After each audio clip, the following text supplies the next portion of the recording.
Tensions around Paris with the French farmer protest have been mounting. On January 31st, French police detained over 79 individuals who broke into the wholesale food market south of Paris, where supermarket stores and restaurants go to buy their supplies. Farmers initially were rebuffed at the entrance, with French police arresting 18, but later in the day, some of the protesters managed to enter the facility and dozens more were subsequently arrested.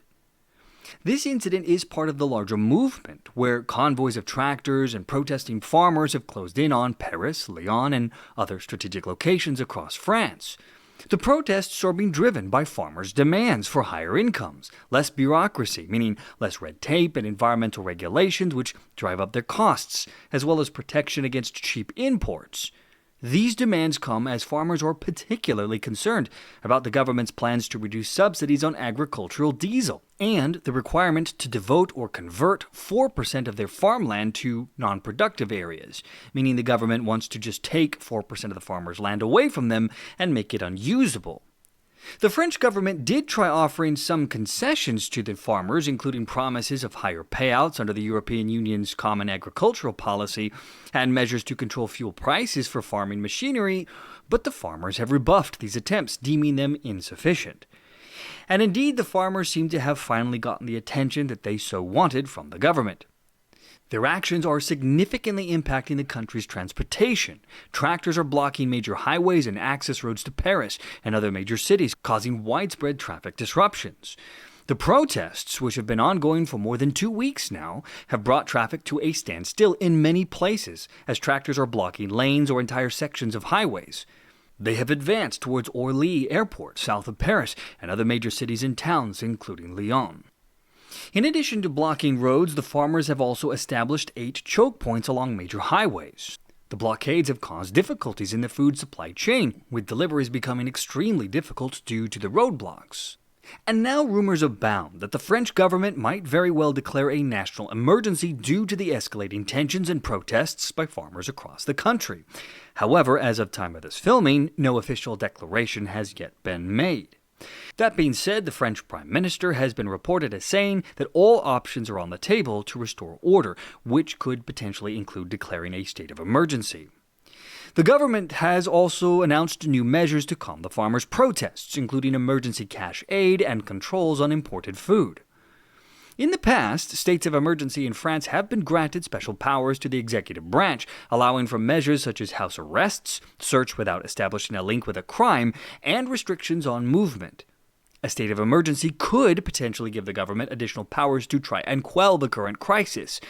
However, it is important to note that declaring a state of emergency is a significant step that would likely be taken only if the government believes it can get away with it, and that in of itself might be a problem. You see, an opinion poll last week showed that 90% of French citizens are backing the protests. Public opinion, my friends, plays a significant role in shaping government actions, and in this case, the French government would be deeply concerned about the potential political fallout from declaring a national emergency against a movement that has such a widespread of public support. Make a wrong move here, and they could be putting fuel on an already white-hot fire, potentially leading to further public backlash and even more intense protests. And while all of this is going on, the French farmers are no longer alone. Not only are the people behind their cause, but a wave of agricultural discontent has now spread across Europe, with similar movements reported in Belgium, the Netherlands, Germany, Italy, and other countries. In Belgium, for example, farmers have blocked traffic arteries and are planning a protest outside the European Union headquarters during a summit of government leaders. They are seeking to get their issues on the summit agenda and win some concessions on financial matters. Elsewhere, the Belgian protests have intensified, with actions such as blocking the port near Antwerp. Spanish farmers, too, are getting into the game, announcing their intention to join the protests, with a Spanish Farmers Association stating that they would take to the streets to oppose strict European regulations. They are calling for a halt to the EU's ongoing negotiations on deals such as the Mercosur Agreement, as well as negotiations with countries such as Chile, Kenya, Mexico, and Australia. And then there is Germany and other European countries like Italy, Romania, and Poland, where similar farmer protests have also occurred. The farmers' demands vary by country, but But at its core, the issue that has played perhaps the most significant role in all of this is the carbon neutral agenda, the EU's ambitious Green Deal rules, which aims to make the bloc carbon neutral by the year 2050. This has been a particular point of contention, and with good reason. These rules, under the guise of reducing greenhouse gas emissions, promoting sustainable farming practices, and transition towards renewable energy sources, is gutting farmers all across the EU. The Green Deal is damaging the farming industry and making farming untenable in many cases. You see, the Green Deal includes strategies to improve the sustainability of food systems. However, these strategies will almost certainly lead to a reduction in food production due to several factors. First, there is the push towards shifting towards healthier diets.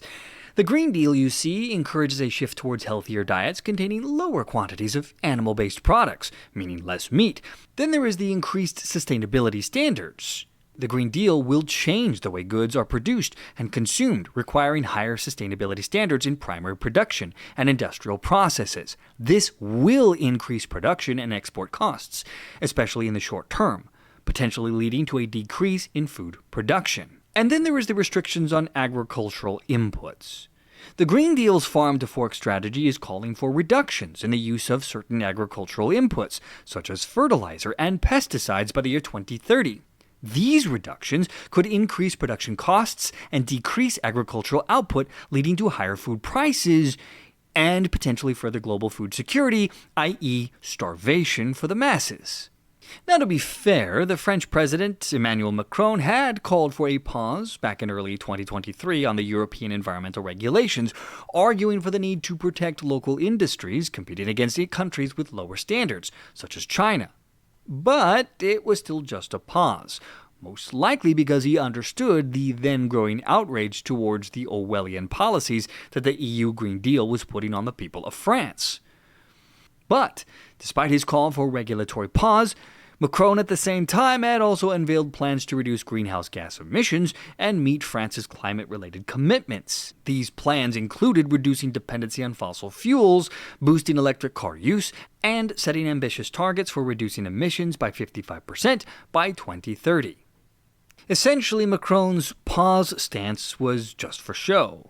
They were going to do it anyway at some point, and I think the farmers know it, which is why we are seeing these massive protests. It's now or never. In the meantime, the situation remains fluid, and we certainly will be keeping an eye on this developing story as it evolves. And that, my friends, will bring our episode to a close once more. From the To Be Frank show, I am Adrian. I'll see you all next time.